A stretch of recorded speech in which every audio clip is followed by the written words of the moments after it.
And we continue on from the College of Idaho. Our guest, Dr. Jasper LaCalzi, joining us, head of the Political Economy Department here at the College of Idaho. You might catch him on Channel 6, Channel 9, also being interviewed by Idaho Public Radio, Boise Public Radio, and a frequent guest on Idaho Matters. Good to have you with us. We've followed your career for years on television. Thanks. You know, what a year it was politically in the state. Yeah, it was. I think it's, I was just at a conference out in Oregon, and we bring together all people from the Pacific Northwest to talk about each state, and that's what each state we all think it's the most interesting. But I think it, in many ways, it was what we are used to here. But I think what really put the difference in was the propositions, which we haven't done in a while. In Oregon, Washington, they do them all the time, and I think that added a lot more interest in the races and got people thinking about issues directly, because usually we just vote for candidates, sure, just for the person. Here you have to think about what the actual issue is and decide on the issue directly. So it's a lot different type of thinking for people than usual. But you go back to the props, I guess the last time we had it was props 1, 2, and 3 concerning education and that sort. But was it really the ball game, the primary, when we're looking at the governor's race, or was it? Oh, yeah, it always is here in Idaho. It's who wins the Republican primary, and that's and it's you know, the other races, the only ones that really close you look at is superintendent of public instruction, and it's basically if you have a Republican who's seen as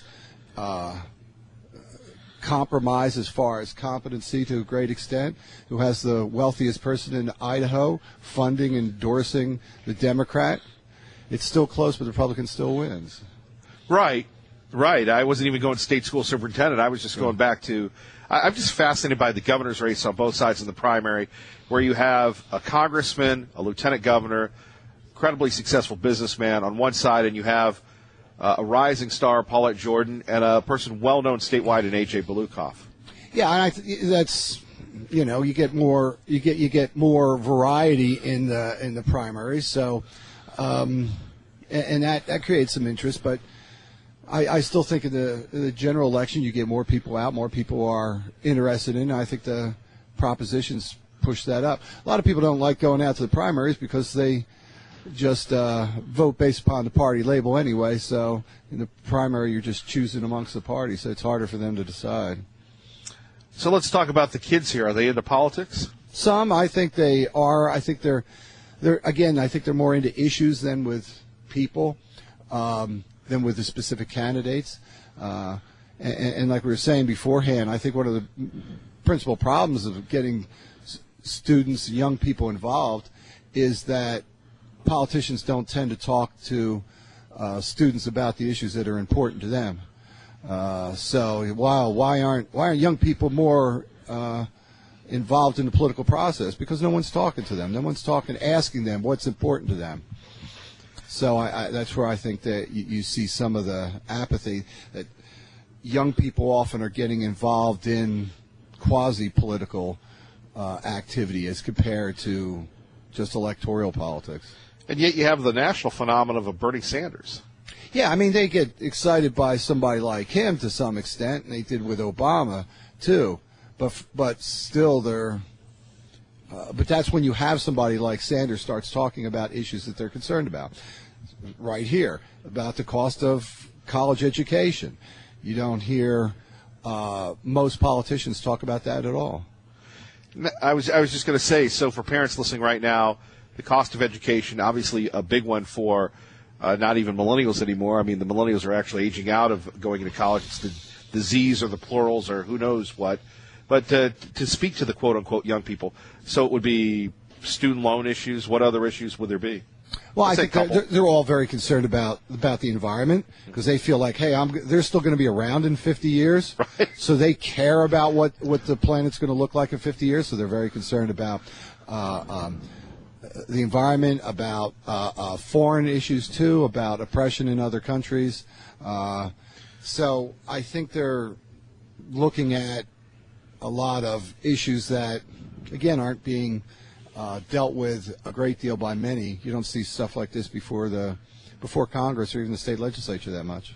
Let's talk about your new book coming out, Idaho Politics and Government, Cultural Clash, better have another cup of coffee. Yeah. Culture Clash and Conflicting Values in the Gem State, coming out in January, right? Yeah, January 1.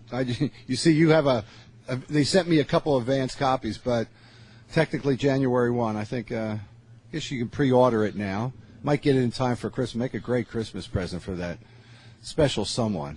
Well, because you're talking about real-life issues in recent Idaho state political history. Yeah, and basically the premise of the book, I've been in the state for 25 years, and trying to figure, when I first came here, Randy Staples had his famous book out, The Paradox Politics. It's trying to figure out what makes work, and that's where this book is where I try to figure it out for myself about how to make sense of Idaho politics. And it's not a Republican-Democrat split. It's not a liberal-conservative split, because basically no one knows how to define either one of them.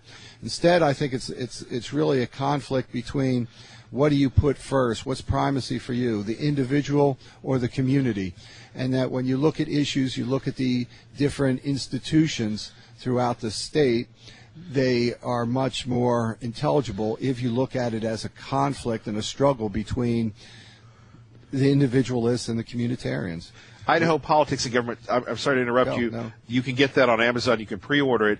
This would be University great. of Nebraska Press. And this is people that for people that are just moving to the state, I think would be perfect. Oh, I think it's for even people who have been here going, hey, what Sure. what makes sense? And I've tried to write it, and I had some problems with some of the academic reviewers, because it's not just written for an academic audience, which is what the University of Nebraska Press was looking for to some extent. This is something academics could get into, but I think it's also something that anybody who's interested in Idaho politics, it's written in a manner that's not so technical that you couldn't understand it. And I really wrote it in one way for my state and local politics class, so I'd have that. So there's a chapter on the state constitution, the state legislature, political parties, and everything like that. So I think it really covers a real wide range of. And it would be good for people who are just getting here. What's this state about? I think it would really help out. But even people who have been here, I'm sure you'll learn something about. Oh, is this my copy, or do I have to order it? No, you. I can order it. I'm supporting you, sir, so I can order it. Yes, well, and I would, but they didn't give me very many. Well, I didn't pilfer it. If you notice, I haven't pilfered through it. So no, that's okay. Idaho Politics. I just saw you wrote your name in it, though. Yeah. I don't know why. It's always about retention and recall on radio. Let's talk about Governor Otter. Historically, how will he rank? Well, I think there's been a few you look at who governors who have really made a significant mark. If you go to Ross back in the 30s, but really the modern. When I talk about the modern Idaho government is Governor Smiley and his long term. But then you have Andrus also with a very long term. But then I also speak about a great deal about Phil Batts, who was only there for one term, but did a great deal. But I think with Governor Otter, you can't just look at him as just as governor. Sure. I mean, he's been in Idaho politics ever since he left the College of Idaho, by the way. But, I mean, in state legislature, as a lieutenant governor, as a House member, I think he's probably easily done as much in as many jobs as anybody. So you can't talk about the late 20th century. I mean, really back to the 70s. I mean, he's basically 50 years almost in Idaho government. So he's been this figure that's been here for so long, and others have come and gone, and he's been here the whole time. Now, you can order it in Kindle already, just to let you know. But they won't actually send it down till January 1. All right. Okay. I by the way, though, I've just checked. So, but I think you can order. They might pre-order it. Well, I will work on that. And anybody it's not. I was telling people it's not on audio. We don't have an audio one. But if somebody wants to give me $40, I'll come to your house and I'll read it to you. $40? Yeah. All right. Well, hey, we can work on that. Just give me some of your coffee there. And yes. do that. Yes, sir. Finally, your thoughts on the upcoming legislative session. I think it's really fascinating because there's been such turnover. Right. There's so many new committee chairs are going to be there, and especially in the Joint Finance and Appropriations Committee, the most important committee. 2 new co-chairs in there. You got a new governor in there. I think it's wide open for what's going to happen. I think quite a bit could happen in this because it's not an election year. But I think it's a real opportunity for Brad Little because he does know the legislature. He's been there. And there's going to be a lot of people who don't. So we'll have to see how, and there's leadership fights and everything, though I don't think there'll be any changes. I think it's a very fluid session, and we don't know really what's going to be going on because there's just so many new people and things are, it's a whole new, you see, with Otter leaving, with a lot of the senior state legislators leaving, it's going to be, we'll have to see what happens. Well, you'll be very busy. I usually am. Dr. Jasper Licalzi, we appreciate you, sir. Thank you. Well, thank you for having me on. Good luck on your book, Idaho Politics and Government. Yes. Pre-order on Amazon today. Yes, today. And available at the Barnes & Noble and other bookstores January 1, let's hope. Yes, I think so. Thank you, sir. We'll love to have you back. Okay, anytime. Oh, I've been here. This is my second time here. I know, but I need to have you, on the phone during the regular show. Anytime. Okay. Just talk to Joe. I will. I'll talk to your man, Joe. He's my rep. Yes, sir. Thank you, sir. Kevin Miller in the morning here, KIDO Talk Radio. Joining us now is Dr. Michael Busler. Dr. Busler, thank you for joining us. Good morning. How are you? It's my pleasure to be here. Well, we take a look at, this whole GM thing. We've bailed out GM. Yeah.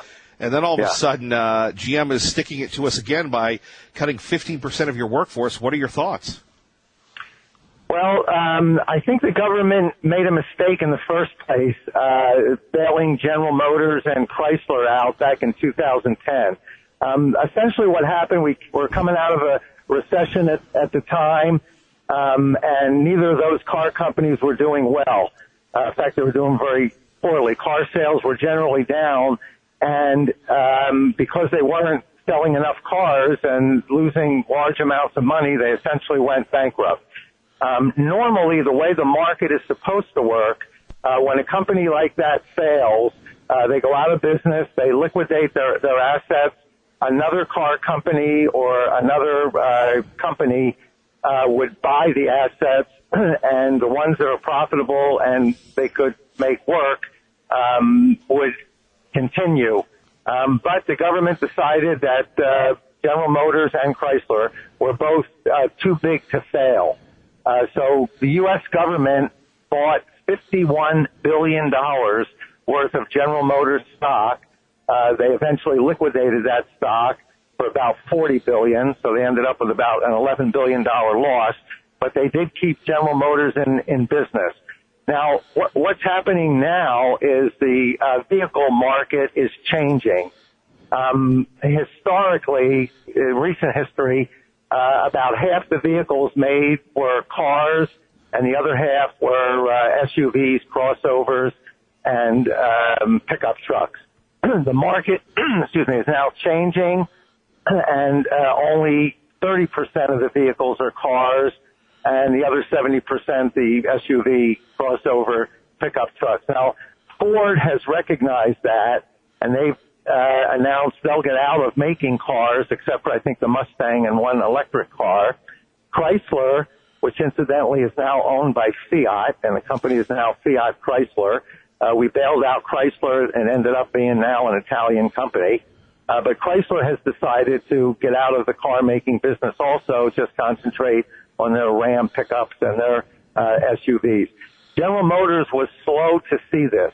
They finally recognized it, and they said, look, the market is changing. We're behind. We're going to have to shut the plants that make cars, and eventually they'll switch over either these plants or in other parts of the world to make the vehicles that now are in demand by the public. Now, normally this wouldn't be a problem. A company changes product lines frequently as market dictates. Would certainly not be a good thing to see plants being closed. But the fact that they took government money, and when you say government, keep in mind the government doesn't have any money. All the government has is what they take from taxpayers. So since they took taxpayer money, and since taxpayers lost $11 billion bailing them out, the taxpayers through the government say, look, we have a right to expect more from you, and we don't want these plants closed. Now General Motors is talking to the Trump administration about making some adjustments to that. Well, what do you see in this adjustment since the president pretty much blasted them? Yeah, so General Motors recognizes that electric cars, for instance, should be part of the future. General Motors has a poor history with electric cars. They made the Chevy Volt, which only lasted a few years. They currently make the Chevy Bolt, and that's with a B now. And that's still in production, but not doing real well. And the rest of the electric cars are all made in China. So President Trump is saying, look, the American taxpayers bailed you out or you wouldn't even be here today. So start making those electric cars here in the U.S. And by the way, if you don't, we'll put a big tariff on cars you make over there, so it won't be profitable to do that. Now, on one hand, you're interfering with the market, which I'm a free market economist, so that churns my stomach every time I hear that. So you're interfering with the market. On the other hand, does General Motors have an obligation to American taxpayers since they did bail them out and since American taxpayers lost so much money?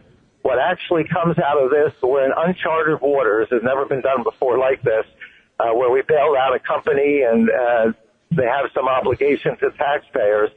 So what exactly comes out of this, I'm not sure. I suspect that of the 6 plants they're going to close, they will end up working something out so they can keep at least some of them opened, and I'm not exactly sure how they'll be able to work that out. But President Trump has a knack of coming up with very creative ways to make deals, and I have to be a little optimistic to see if he can keep at least some of those jobs here in the U.S. Well, we appreciate that, sir. Dr. Busler, if people want information on how they can get your writing, what can they do? Well, a couple places. On my Twitter account, I post all my columns. It's at MBUSLER. That's MBUSLER. I also have a page in Facebook called Funding Democracy, the Economics of Freedom. So it's Facebook.com/Funding Democracy. Or if you're just on your Facebook page, search Funding Democracy. Well, thank you very much, sir. Take care. Well, thank you. It was my pleasure. Coming up next, Dave Petzo. He's got a special show tomorrow. We'll find out about it next. Kevin Miller, KIDO Talk Radio. And by the way, happy birthday to Winston Churchill. It would be his 144th birthday today. And we sure appreciate Winston Churchill and his leadership, just like we appreciate Dave Petzo joining us from the Petzo Center, Petzo Financial, and a very special Money Matters tomorrow morning. Good morning, sir. Good morning, Kevin. Yes, and happy birthday to KIDO as well, right? 90 years. 90 years. We'll be celebrating that today, and 91 years next year, so we'll be reminding people of Idaho's first radio station. And, well, you and I aren't near that, but good to have you with us. I'm glad not to be near that. Got a few more years, I hope, to get there. Hey, I just want to let everybody know this was we are so very fortunate, we really are, to have a top radio guy in this area, you. And you come have such an incredible background. You and I got together here a couple days ago and just to talk about radio, the history of radio. I thought it was just killer good, and I just wanted people to know they can get to know Kevin Miller, get to know radio a whole lot better tomorrow at 8 o'clock. And we're going to replay that. And I just had a ball doing it, Kevin, and I just wanted to give everybody a heads up. I thought it was great, and I thought it was very interesting, all of your take and all of your history in radio from the South to the Northeast. You've been all over the place, Kevin, and we're just very fortunate to have you land here. Well, I'm home. You are home. Yes, it took a round trip to get here. I did. Well, you know what I love about you is that you're always prepared and ready to go, and it's everybody that asks people questions, whether you're an attorney or a media person or whatever. You should always be you should always flip the script, because it gives you a lot of humility of what people go through all the time. To me, it's very easy to ask the questions. It was a very thorough interview to answer those. Well, I'm glad you thought so, because, but it's always fun to do. but I just really enjoyed listening. I think that's one of the things that you find from that when you're listening to somebody interesting that has a lot to say, and you did, and you are interesting, and so and you have quite a varied past. So I just thought it would be fun to turn the tables on you a little bit. We've done it before, but we haven't done it quite as extensively. So I'm pleased with it. I'm looking forward to it, and if people can't watch it, they can or listen to it, they can certainly catch up to it on our website in a few days. We'll get the recording back up there. Well, that's 8 o'clock tomorrow morning. It's always better to be the dentist pulling the teeth than getting your teeth pulled. Would you agree with me on that? I hear you. You did a good job. You did fine. I like it. I like it very much. And you know what? It was, like you said, at one point in time, it did get a little bit emotional. So memories are that way. You can stir people up with memories and passions, and we got to hear a lot from you. So I'm looking forward to hearing it again. Well, thank you, and I will catch you Monday. Is that correct? You sure will, buddy. You have a great celebration. Happy birthday to KIDO. What an amazing story that is. First Idaho radio station. And anyway, I enjoyed it, Kevin. Thanks for the time here, and I hope people tune in and enjoy hearing about your past. It's pretty interesting.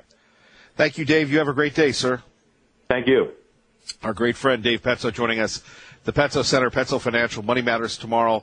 Very special edition kicking off at 8 o'clock. Catch that and catch up about the markets and your news about your money right there with our great friend Dave Petzo.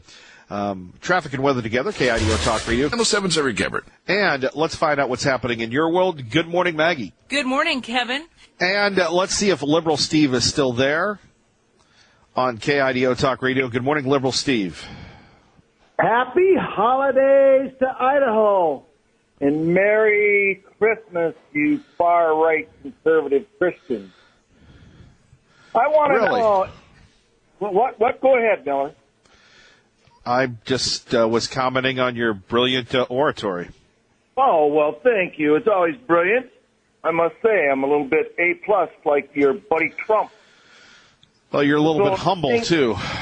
Anything you say on your show tomorrow between 8 and 9 can and will be used against you in the future, just so you know. Well, I will say that interview with Dave Petzo is probably about the most in-depth, revealing interview that I've ever done. So if you're just tuning in at 8 o'clock tomorrow morning, there will be a very personal, very emotional, very real Kevin Miller. So I'm glad you're going to use that against me, sir. Well, I'm hoping there's something Mueller can use. But I'm also... Well, wait a minute. He's going after Corsi and Stone. Now you're saying he should come after me? Well, it all depends on what you have to say. What information could be plausible. Right. So, ABC is airing a Victoria, or is it Victoria or Victory Secret program on television? A runway thing for underwear? Victoria's Secrets. Yeah. Are you sure that's ABC? I thought CBS did that. Oh, was ABC advertising it? Well, you don't watch TV, so how would you know? I watch ABC, NBC, CBS, anything that comes in on my antenna when I get time. You know, this is really compelling stuff. This is what we call the tune-out factor. So does the College of Western Idaho, do they have any programs or classes for senior citizens? College of Idaho. Oh, College of Idaho. Well, same question. I don't think you're ever too old to go to college to learn. Well, you put that question to them, how many older than average students they have. I also would like to make a prediction on Trump's resignation that I think it will come just a few days before Christmas. By the way, Terry from State College says, is this the Moron Minute by KIDO featuring you? No. Anytime you read a mail from Terry, it's like dumb reading from dumber.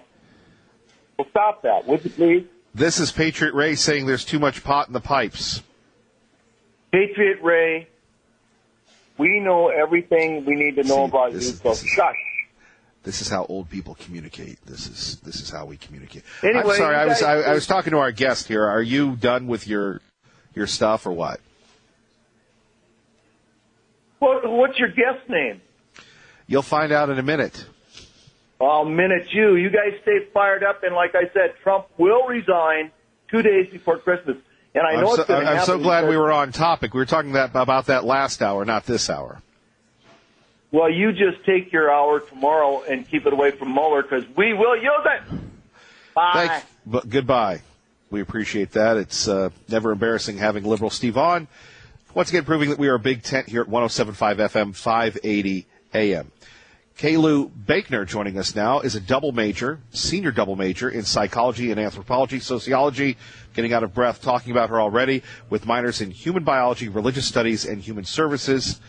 Ma'am, thank you for joining us. Thank you for your patience, by the way. Yeah, thanks for having me. I'm very excited to talk about C of I. Well, you're following one of our regular callers, so you're bound to knock it out of the park. Trust me on that. So your experience here, 4 years as senior. We've got co-president Jim Everett. He's worried about finals, and I don't think he's taking any. What about you? I'm not terribly worried since I'm a senior. I've done it before. I know how to study. I know how to prepare. College of Idaho has tutors here. I feel good about it. I still have 2 days of reading days to set myself up to do well. How, and here is something that just by hearing your voice on KIDO Talk Radio, how have you changed in the last 4 years? I changed a lot. I actually was just reflecting on my anthrosoc major in my last class, and I started out fall freshman year in an anthro class, and I got an F on a project because I didn't know how to prepare for it. I didn't cite correctly. I just wasn't where I should be. And then deciding to double major, going through all 4 years, learning how to study, learning how to prepare, learning how to do good work and good group work, which can be really challenging sometimes. I've come so far, and now my fall of my senior year compared to my fall of my freshman year, I had the same professor, and we were talking about it, and she's like, "You've grown so much. Excited for the future for you," and I really see that. Do you recognize yourself 4 years ago to today? I think I've grown a lot as a person and a professional, so maybe.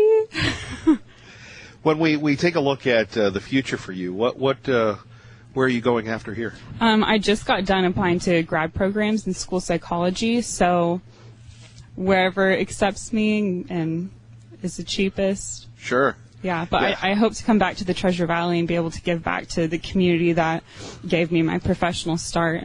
You feel very close to the Treasure Valley. Why? Yes.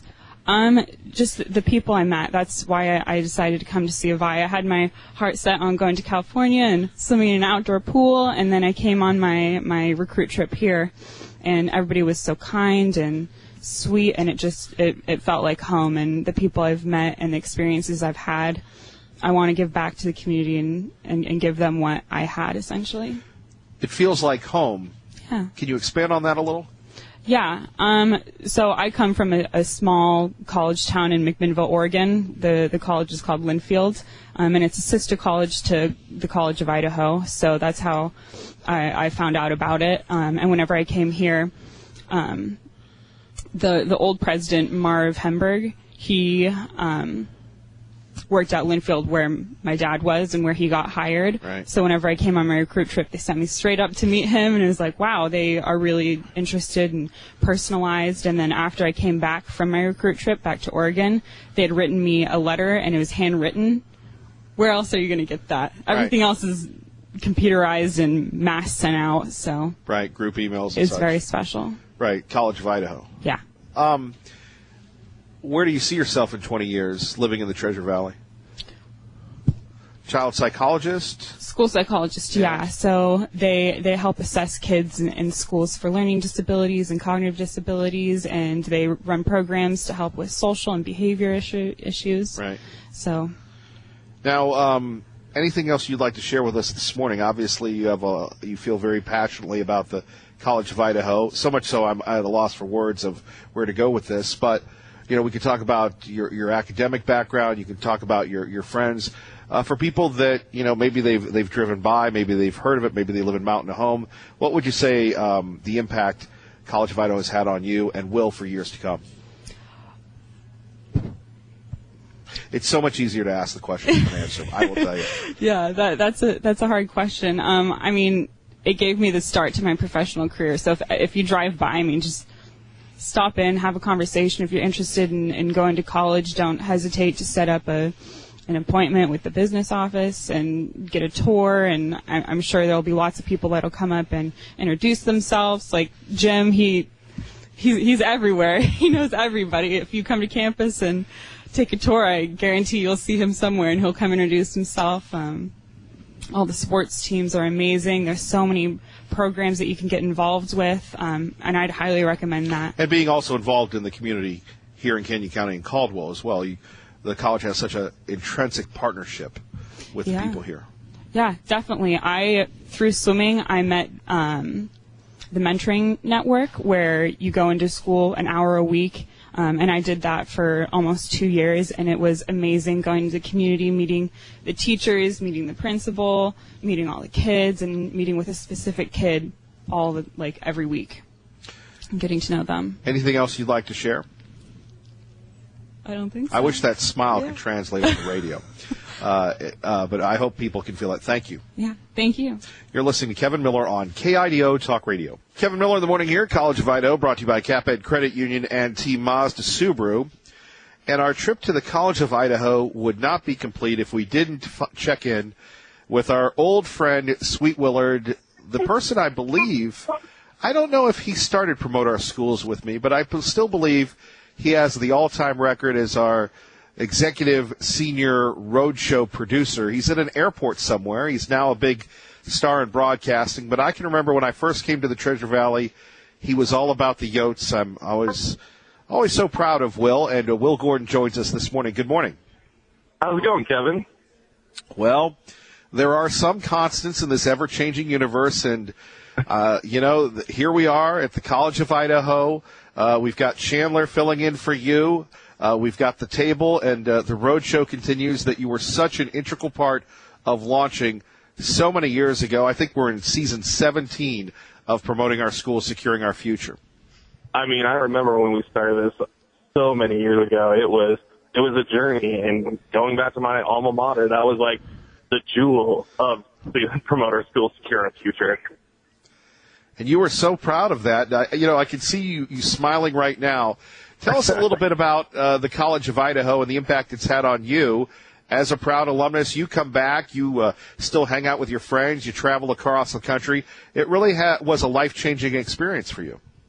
It was. When I was looking at schools out of Montana, I wanted an out-of-state experience, but I wanted something small and personal. And when I visited the College of Idaho, it just everything fell into place. It was perfect. It was, small school, but everyone knows everyone, and the academics there are just top notch too. And from day one when I went there to graduation, I loved every single minute of it, and I still have friends that I talk to every single day. I'm actually in the airport going to see some friends right now in Las Vegas that I went to college with, and I absolutely loved everything about the College of Idaho because it's really a hidden gem in Idaho, and I absolutely loved everything about it, and I love the future that it has. Indeed. And were you intimidated at first? Well, Kevin, you know me. I'm a very social person, so the only thing I was intimidated by was going from a town of 4,000 people to a kind of like 45,000 people, and I was just like, oh, it's so big, but then I got used to it after about 2 weeks. But, I mean, it was amazing. Everything around there is just so close to everything. I just absolutely loved it, and so I was scared a little bit hesitant. My parents were more scared for me, but I was 100% in, and I was so happy.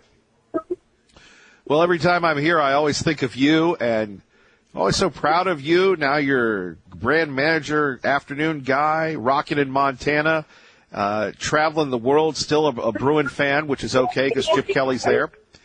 You're at the airport, but I want to thank you for always being there, from Thomas Hammer to our Miller's Mission that we still do to all those schools, brother. We couldn't have done it without you, and you have created a long legacy here on the Miller Show. Well, the thing is, like when I was there, I was kind of in a weird place because I didn't know really what I wanted to do. And then when I started doing morning shows with you, you actually made me think about what I wanted for a future in broadcasting. And I wouldn't be where I am without you, Kevin, because honestly, you were one of my biggest mentors, and I thank you every single day. You're awesome.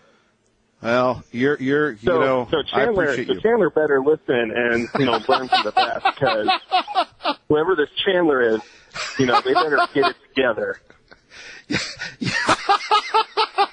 I could hear my voice in you when you said that, Will. So for people that, again, followed you here, what are you doing? What am I doing now? Or No.